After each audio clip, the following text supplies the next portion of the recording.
নমস্কার। জয় হরিচাঁদ, জয় গুরুচাঁদ, জয় শান্তিমাতা সত্যভামার জয়, জয় মতুয়া ভক্তবৃন্দদের জয়। আমি এই ভিডিওটা ছোট্ট একটা ভিডিও করছি মতুয়াদের জন্যে, কারণ আমি নিজে মতুয়া, তাই এই ভিডিওটা মতুয়াদের উদ্দেশ্যেই ভিডিওটা করছি।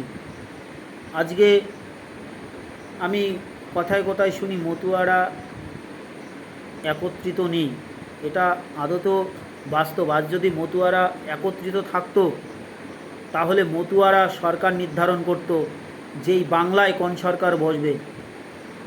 কারণ এই হরিচাঁদ ঠাকুর, পূর্ণব্রহ্ম শ্রী শ্রী হরিচাঁদ ঠাকুর যখন এই ধরাধামে এসেছিলেন তখন কিন্তু ভারতবর্ষের এখন যে পরিস্থিতি, তখন কিন্তু সেই পরিস্থিতি ছিল না। তখন কিন্তু সাধারণ মানুষ কিন্তু অন্যের জন্যে দৌড়ায় বেড়াতো, খাবে কি করে নিজে, সের জন্যে দৌড়িয়ে বেরিয়েছে। কারণ সমাজের কিন্তু আমাদের কোনো স্বীকৃতি ছিল না।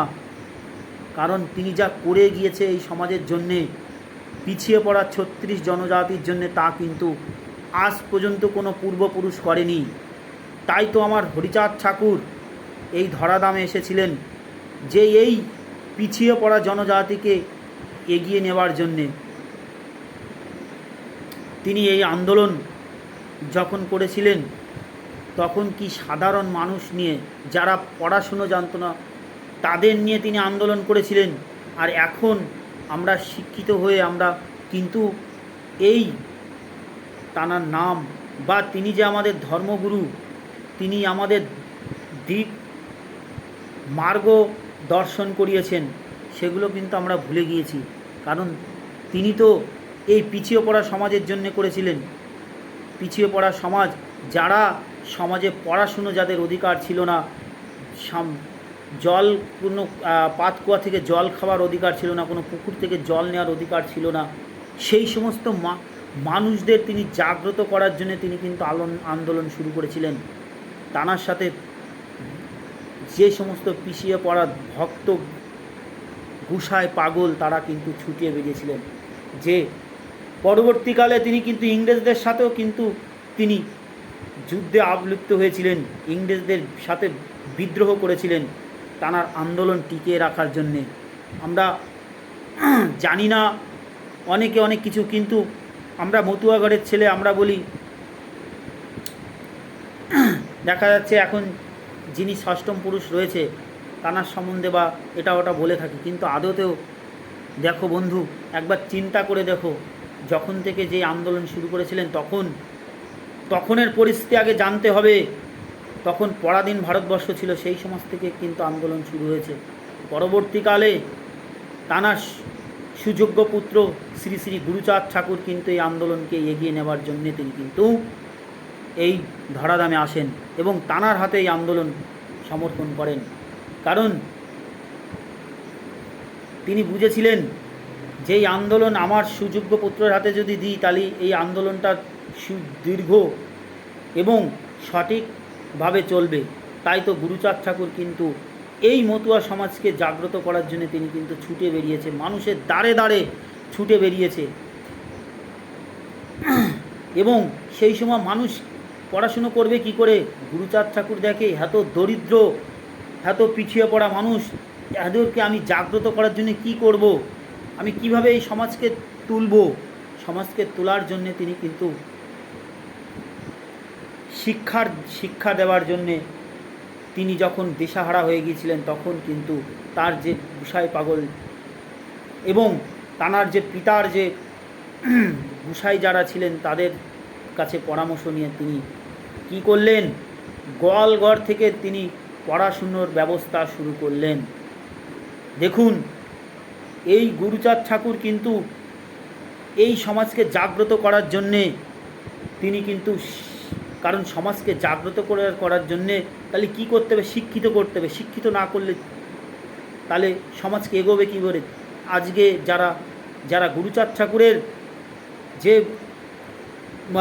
যে মার্গ প্রদর্শন করেছিলেন, সেই মার্গ প্রদর্শনের দ্বারায় তারা কিন্তু চাকরি পাচ্ছে। আমাদের ঘরের ছেলেপেলের ডাক্তার, ইঞ্জিনিয়ার, ব্যারিস্টার, অনেক কিছুই হচ্ছে, কিন্তু এই সমাজের জন্য তারা কেউ কিছু করছে না, তারা কিছু ভাবছে না।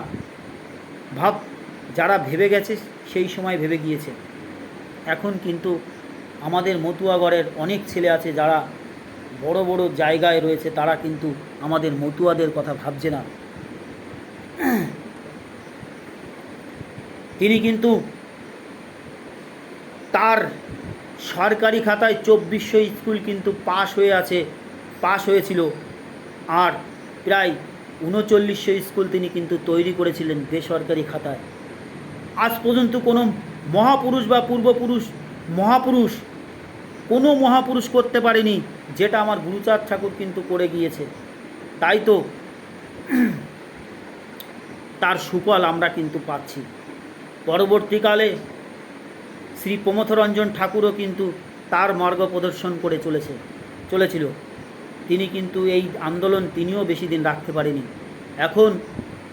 এখন তারই পূর্বপুরুষ ষষ্ঠম পুরুষ শান্তনু ঠাকুর এবং সুব্রত ঠাকুর, এই দুই ভাই মিলে কিন্তু এই মার্গ অনুসরণ করে চলছে। আজকে আমার গুরুচাঁদ ঠাকুর যেগুলো করে গিয়েছে, হরিচাঁদ ঠাকুর, তার সম্বন্ধে কিন্তু কোথাও কোনো পুস্তকে কিন্তু বই পাওয়া যায়নি। কারণ একটা জায়গায় যে লাইব্রেরি আছে, ন্যাশনাল লাইব্রেরি, সেই লাইব্রেরিতে কিন্তু সারা পৃথিবীর ধর্মমত লেখা ছিল, বই পাওয়া যেত, কিন্তু আমাদের মতুয়াদের কোনো বই পাওয়া যেত না। কিন্তু এটা কে করলো? যার হাত ধরে হলো সে হচ্ছে শান্তনু ঠাকুর, বর্তমান যিনি কেন্দ্র সরকারের প্রতিমন্ত্রী রয়েছেন। অনেকে তানার সম্বন্ধে কুৎসিত ছড়ান, আদতেও এটা ঠিক নয়। আমার আপনার হয়তো ব্যক্তিগত কোনো স্বার্থের উপকার হয়নি, কিন্তু বাস্তবে সমাজের স্বার্থের কিন্তু উপকার হয়েছে। আমাদের মতুয়ার জাগরণে তিনি কিন্তু নতুন করে এক দিক সৃষ্টি করেছেন, যেই দিক এর সুফল পরবর্তীকালে মতুয়ারা পাবে। আজকে সারা ভারতবর্ষে মতুয়া নাম প্রচার হচ্ছে, সারা ভারতবর্ষে, পৃথিবীর সারা দিক দিগন্তে কিন্তু মতুয়া নাম। তিনি কিন্তু এই মতুয়া ধর্ম প্রচারের জন্য ভারতবর্ষের সমস্ত প্রান্তে ছুটে চলছে। আজকে কে কে বুকে হাত দিয়ে বলতে পারবেন যে আপনারা মতুয়ান? ওনার সম্বন্ধে আপনারা অনেকেই হয়তো আমাদের মতুয়াদের মধ্যে কেউ কুৎসিত ছড়ান, কিন্তু আজ বলবেন যে উনি যেভাবে এই ধর্ম প্রচার করছেন আর কেউ হয়তো করতে পারেনি, বা এর আগে পরে যারা আসছেন তাঁরা যেটুকু করেছেন ঠিক আছে। তারপরে যে ভাবধারা অনুযায়ী কিন্তু মাঝে কিন্তু স্থগিত ছিল। এখন যিনি আসছেন, কারণ আমার বাবা হরিচাঁদ ঠাকুর, গুরুচাঁদ ঠাকুরের পরে প্রমথরঞ্জন ঠাকুরও বেশ কিছু করেছে, উনিও অনেক কিছু করেছেন, কিন্তু এখন বর্তমানে যিনি রয়েছেন ইনি কিন্তু এই ধর্মকে প্রচার করার জন্য চারিদিকে কিন্তু ছুটে বেরিয়ে চলছেন।